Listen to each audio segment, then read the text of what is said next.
परम पूजनी बाबा जी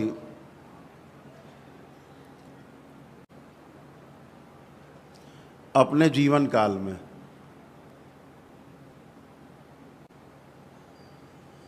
तेरह वर्ष की उम्र से, जब से उन्होंने अपना घर छोड़ा था, से लेकर के और 111 वर्ष की उम्र में जब उन्होंने अपना शरीर छोड़ा, तब तक एक ही चीज उनके हृदय में बसती थी, उसका नाम है तंत्र।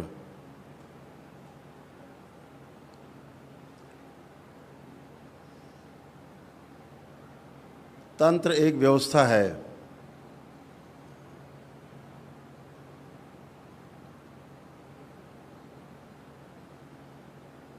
इस व्यवस्था में जीने से सुख मिलता है। कैसा सुख मिलता है? निरंतर सुख मिलता है, निरंतर। ऐसा नहीं कभी दुख कभी सुख, कभी दुख कभी सुख, ऐसा नहीं। सुख की निरंतरता हो जाती है अगर आप तंत्र में जीते हैं, जिसके लिए आज आप सभी यहाँ पर इकट्ठे हैं।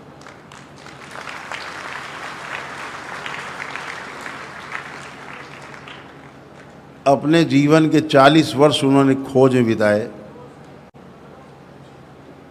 और आज हमारे सामने इस तरह से तंत्र को प्रस्तुत किया है कि घर गृहस्थी में बैठा हुआ व्यक्ति भी तंत्र को समझ सकता है, तंत्र को समझ करके उसका सदुपयोग कर सकता है।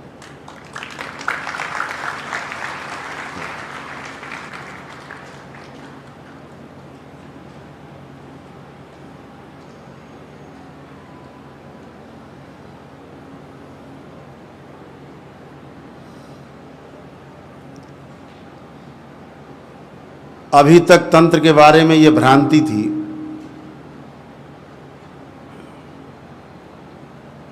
कि इसे केवल वही समझ सकता है, सीख सकता है, जान सकता है जो घर से बाहर निकल गया हो, घर से मतलब ना हो, जिसका एकांत में रहता हो, शमशान में रहता हो। ऐसा भ्रांति फैली हुई थी।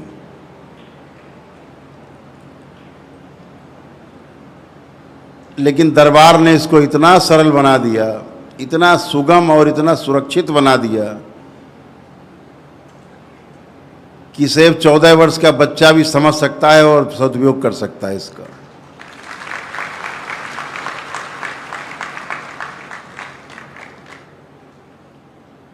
तो अद्भुत है जब आपको सिस्टम पता लग जाता है, एक तंत्र यानी व्यवस्था पता चल जाती है, फिर उस व्यवस्था में जीने का प्रयास करते हैं, फिर आपको उसमें रस आने लगता है। अच्छा सुनना, अच्छा बोलना, अच्छा देखना, अच्छा समझना, अच्छा मिलना, सब अच्छा अच्छा अच्छा हो जाना, अच्छे बने रहना सुखकारी है। अभी हमने मान रखा है कि धन आएगा तो सब अच्छा हो जाएगा। जिनके पास धन भरा पड़ा उनसे पूछो कितना अच्छा हो गया है, पहले से ज़्यादा खराब हो गए, पहले से ज़्यादा समस्याएं हो गई हैं। अब उस धन को बचाते बचाते घूम रहे हैं, किसको दें? बड़े लड़के को दें कि छोटे लड़के को दें कि पत्नी को दें कि लेके भाग जाएं, अकेले रहें। अब एक और समस्या पैदा हो गई, धन ज़्यादा आ गया। ये भी संकट हो गया कि पता नहीं कौन रात में टेटुआ भी दबा दे, सब चला जाए। संकट। तो धन का आप जब सदुपयोग करते हैं तो उसे तंत्र कहते हैं, व्यवस्था कहते हैं। तो अगर धन का सदुपयोग किया जाए ठीक से तो जीना बहुत सुखकारी है। और धन का सदुपयोग वही कर सकता है जिसमें वाकई में समझदारी हो, जिसको संस्कार मिले हैं कि कैसे सदुपयोग करना है। अगर नहीं जानते आप तो धन से फिर आपको दुख ही मिलने वाला है। लेकिन मान बैठे हैं कि धन आ जाएगा तो सब अच्छा हो जाएगा। जब धन आप बहुत कमाते हैं, धन आ जाता है तो उसका सदुपयोग करना भूल जाते हैं, संचय में लग जाते हैं। और महापुरुष कह गए कि पूत सपूत तो का धन संचय, और पूत कपूत तो का धन संचय। अगर लड़का आज्ञाकारी नहीं है, मनमाना व्यवहार करता है, उद्दंड है, खर्चेलू है, फिजूल खर्ची करता है, नशेबाजी करता है, तमाम बाजी करता है, तो काहे के लिए धन इकट्ठा करना, सब खा डालेगा, खर्चा कर देगा।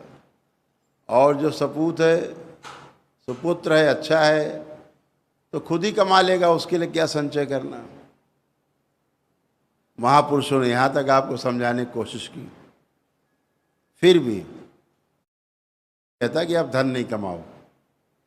धन आप खूब कमाइए, खूब मेहनत करिए, खूब धन कमाइए। दरबार ने आपको इस लायक किया है कि अब आप खूब धन कमा सकते हो। खूब प्रयास करो, खूब धन कमाओ, लेकिन उसका सदुपयोग करना समझना है, सीखना है। सदुपयोग करने से ही आप और आपका कुल तर जाएगा, दुरुपयोग करने से कर्म भोग बनेंगे। इसी प्रकार से आपके पास जो ऊर्जा एकत्रित होती है,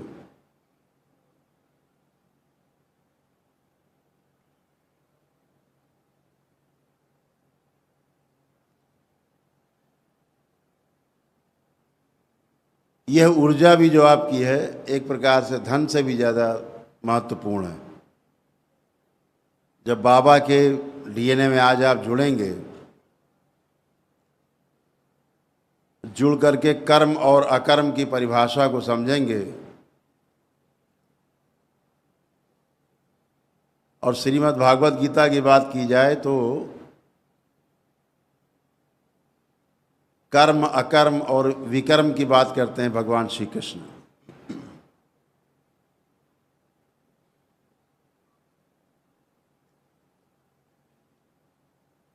तो अपनी ऊर्जा को ऐसे बचा के रखें जो आप बड़े जतन से इसको उत्पन्न करेंगे।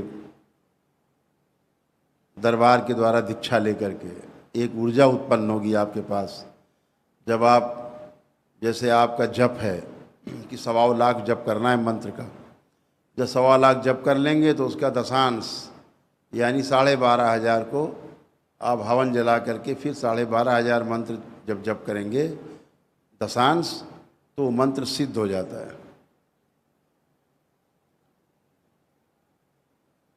तो जो सिद्ध हो गया आपका दशांश, वो आपकी ऊर्जा है, आपकी अपनी कमाई है।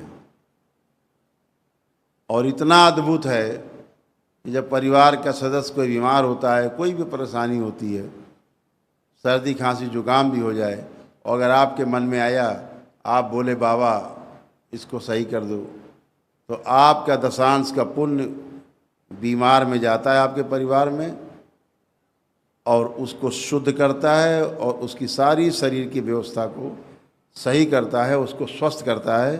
और जब स्वस्थ हो जाता तो वापस फिर आपके पास आके विराज जाता है। ये आपके दशांश के पुण्य की ताकत है। अभी तो इच्छा वाला कालम चलता है आपका। बाबा से आप प्रार्थना करते हो, होने लगता है। माँ से प्रार्थना करते हो, होने लगता है। ये सब आपके पास अनुभव हैं इस चीज़ के। तो हमेशा ये ध्यान रखना है कि जो ऊर्जा हम उत्पन्न करेंगे, जो ऊर्जा हमारे जप से तप से उत्पन्न होगी, उस ऊर्जा का हमें सिर्फ सदुपयोग ही करना है, ये ध्यान रखना है।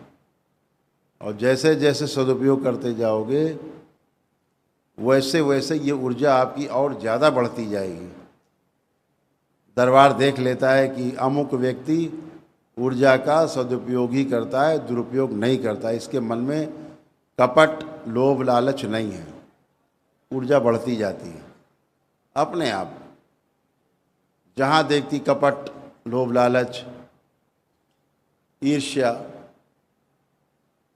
दुर्भावना कम होती जाती, छिन जाती।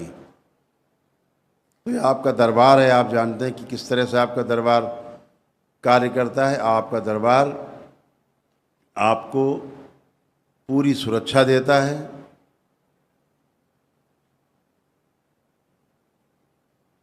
आपकी एक एक श्वास का ध्यान रखता है, आपकी एक एक खबर रखता है दरबार।